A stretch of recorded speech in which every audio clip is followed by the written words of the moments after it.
I almost didn't make this podcast, not because I didn't have anything to say, but because I finally do. Welcome to the first episode of Colorful Pricks with Justin Nordine Tattoos.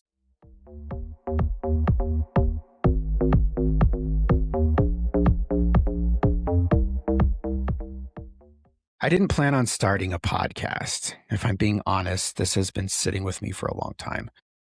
Longer than I probably want to admit. Keep showing up quietly in between tattoo sessions, on long drives. In those moments where the noise drops just enough for you to hear yourself think, and you realize something is tapping on the inside of your chest, asking to be let out. And every time it came up, I found a reason to push it back. I'm too busy. I'm just not ready. I don't have a clear enough vision. Too many responsibilities. Too many people depending on me. But here's the thing. I am recording this from a place of excitement, but also discomfort. And I think it's important to say that out loud because those two things can exist at the same time. They usually do when something actually matters. And there's been this momentum lately. People asking questions, conversations opening up. I feel that something is moving. And what surprised me most was this. Instead of feeling confident, I felt overwhelmed. Not because I didn't have anything to say, because I have way too much to say. Years of listening, years of stories, years of sitting across from people while they quietly unpack their lives in a tattoo chair. I realized I wasn't afraid of speaking. I was afraid of choosing where to begin. And before I talk about anything else, before themes or ideas or where this podcast is actually going, I want to name where I am actually at right now. Right now, I am learning what it feels like to take up space without apologizing for it. Not filling silence just to fill it. Not shrinking things down so they're easier to digest. Not waiting until it's perfectly organized. Because let's admit, life is messy. This isn't translating myself into something more acceptable. I'm just showing up as I am. So if you're listening to this, this is what you're landing in. Not a performance, not a polished version, just presence. And that feels like the right place to begin.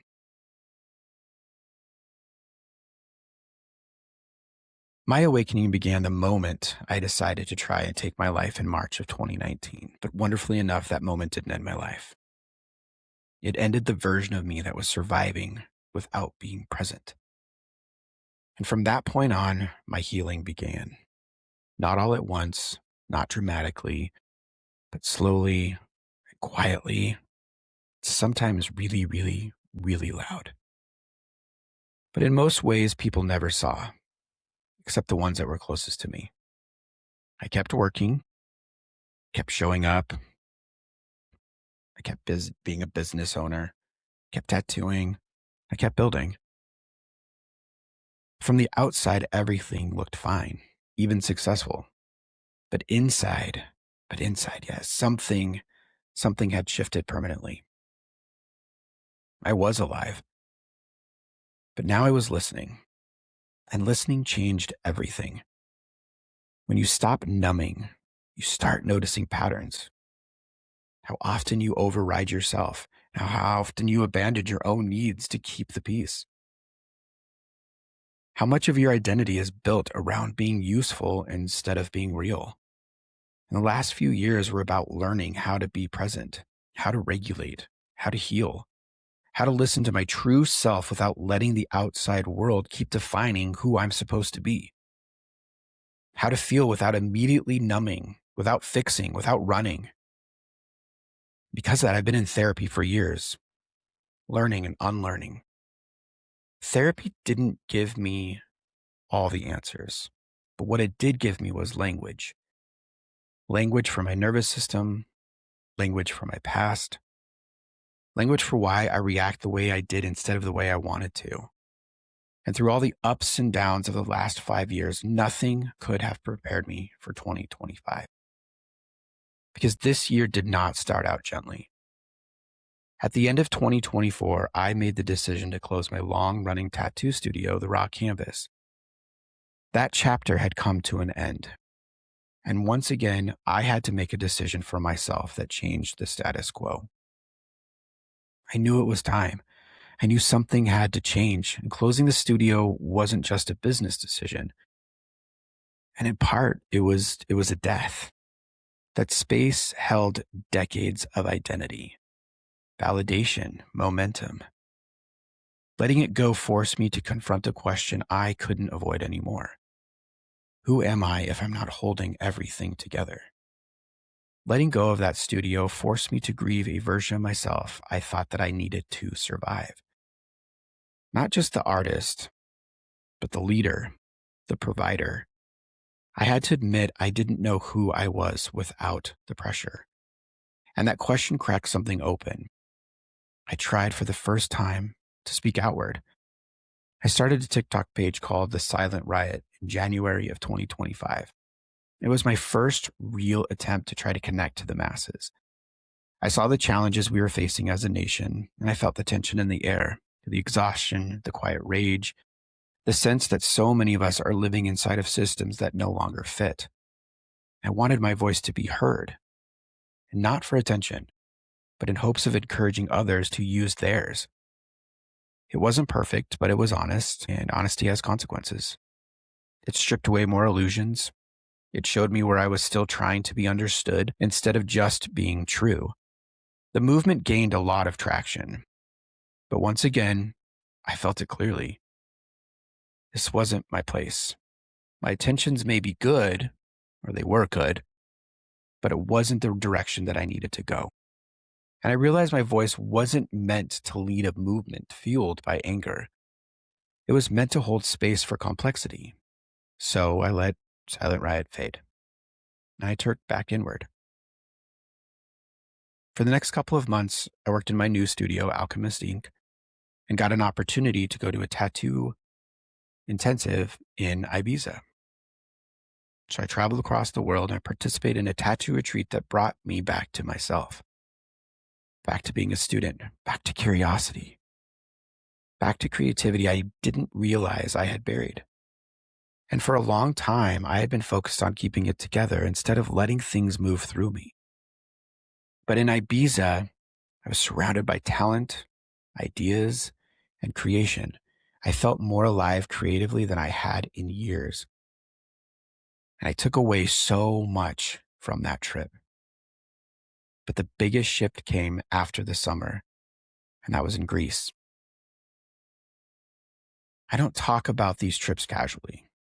They can look like vacations from the outside, all the pictures we posted, all the fun that we had, but it was so much more than that. There I found initiations.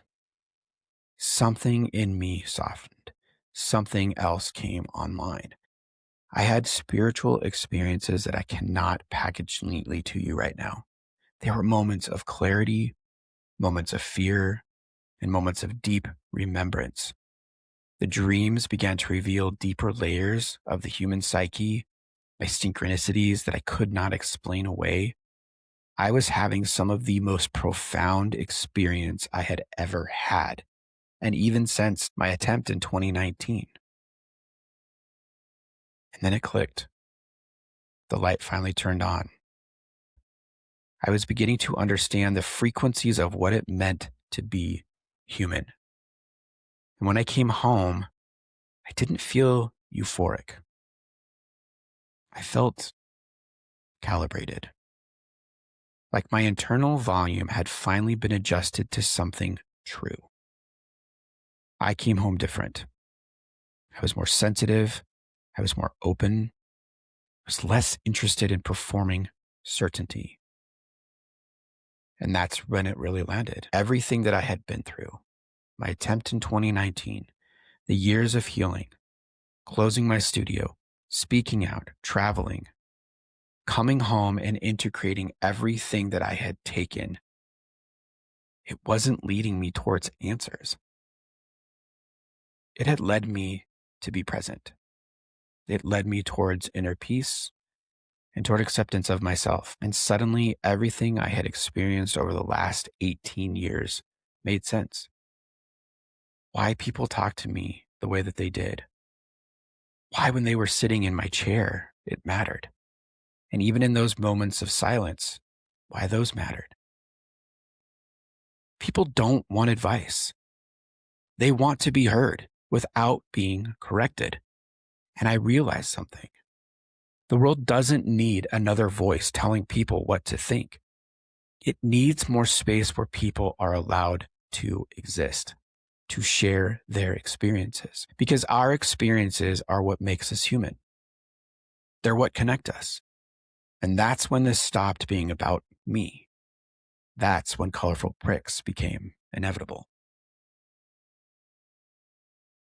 The world is loud right now. It's polarized. It's performative. It believes it's certain about everything and yet connected to very little. We're encouraged to react faster than we can feel, to choose sides before we understand ourselves, to perform certainty because uncertainty makes people uncomfortable. And whether you admit it or not, every single one of us is carrying beauty and bullshit at the same time. You, me, all of us. We can argue about context. We can argue about causes. We can argue about who has it harder. But what's harder to ignore is this. Life is beautiful. And life can really suck. Both are true. And when we're told one side of our experience is acceptable, we fracture ourselves trying to comply. Somewhere along the way, we were taught that our lives should make sense, that they should be clean, that we should pick a lane. But being human doesn't work like that. That's why the name matters. Colorful means the full spectrum. The joy, the grief, the growth, the mess. And pricks. Pricks mean we all have edges, contradictions, shadows, challenges. This isn't about pretending we're healed. It's about refusing to pretend we're not human, and that healing isn't a straight line. Let me be very clear. This is not going to be a self-help podcast. I think that is important to find ways to heal yourselves, but this podcast will never be that. I don't trust spaces that promise transformation without honesty. Healing that skips grief isn't healing. It's avoidance. We have to be uncomfortable, and we have to be okay being uncomfortable. I am not here to clean anybody up. I am not here to convince you of anything. But I am here to let people exist exactly as they are, in whatever moment they show up, to slow things down, to sit in the chair together, in silence or in conversation, alone or in community, to witness without correcting and to validate without judgment. Because when someone is finally allowed to take up space, something changes.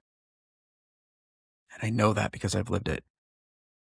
And now I'm holding the door open, not just for others, but for myself too. I'm allowed to take up space on this beautiful rock we call Earth, and so are you, and as much as you absolutely need to take up. And I want to take a moment to tell you what this space is and what it is not. This is not a place for hot takes. It is not a debate stage, and it's not a place to win arguments or prove anything. This is a place to slow down, a place to sit with things that don't have clean answers yet, a place to tell the truth without immediately needing to defend it. You don't have to agree with everything said here, and you don't have to see the world the way that I do. And in fact, I hope in some ways you don't, because what you can bring to the table is more color. And we each bring our own color to this world, and the shades are endless. The only thing this space asks is for you to show up honestly. Some episodes will be conversations. Sometimes it'll be just me. Sometimes friends, family, colleagues, and clients. Some episodes will be stories. Some will be quiet reflections. And sometimes I'll just be sitting here saying the things that we don't really like to say out loud. There is no expert hierarchy here. No, I've arrived, now listen to me mentality. I am not ahead of you. I am alongside you. And this podcast exists because I believe something deeply. Most people don't want to be fixed. They want to be witnessed. They need to know their lives matter, that their experiences matter, that they are allowed to take up space. They need room to speak without being interrupted, without being labeled, without being told that their experiences is supposed to mean something because it's your truth. If you've ever felt like your life didn't fit neatly into the boxes offered to you by the expectation of society, if you ever felt too much and not enough at the same time, if you've ever carried beauty and bullshit and didn't know where to put either of them, you're welcome here. And if you don't know what you believe yet, even if you're tired, even if you're angry, confused, or quietly hopeful, you don't have to perform healing. You don't have to always be positive, and you don't have to be certain of all things. You're allowed to be in process. That is what this space is for. And over time, we're going to talk about art, identity, relationships, loss, growth, meaning, awakening, all of it. Not as concepts, but as lived experiences. This isn't about arriving somewhere better. It's about being present, where you are and where you plan to go. And if you take anything from this first episode, let it be this. You don't need permission to take up space. I want to end this first episode by answering one last question. Why now? Not like why a podcast, but why this moment in my life? And I've sat on this for a long time, trying to have enough courage to put this first podcast together. But I think the honest answer is very, very simple. Because I finally trust myself enough to be here. Period. And what my daughter would probably say, full stop. I'm not doing this because I have everything figured out, you guys. And if I'm being honest, I have no idea what I'm doing with a podcast. It actually feels kind of familiar. It reminds me when I was first got into tattooing. I had no clue what I was doing. I jumped in, I had hoped for the best. I left teaching to pursue tattooing, and it ended up being one of the best decisions I have ever made. I felt called to create Colorful Pricks since the summer after my attempt in 2019. I just wasn't ready yet. And now I think I am. It's a long time believing I needed to be more clear about how I spoke, or more confidence in what I know, or more certainty in what I believe. But what I've learned is that clarity doesn't necessarily come first. Presence does. Presence is what kept me alive. Presence is what brought me back to my body. Presence is what made space for this podcast to finally exist. The presence I've experienced over the year is why I'm ready to share this space now. Whether that's 10 people or millions of people that tune in to listen, the direction of this podcast is not going to change. This podcast is me choosing to stay present, to speak from where I actually am, not where I think I should be. It's me choosing to take up space without apologizing for it. It's me being fully transparent about being a human. And maybe if I do that honestly enough, it'll give you permission to do the same. This isn't the beginning of answers. It's the beginning of conversations. Conversations that unfold over time, conversations that change as we change. I don't know exactly where this is going to go, but I know how I want it to feel. I want it to feel honest and grounded and human. So if you're here for that, I'm grateful, and you are very welcome here. And if this episode did anything more than slow you down for a few minutes, then it did exactly what it was meant to do.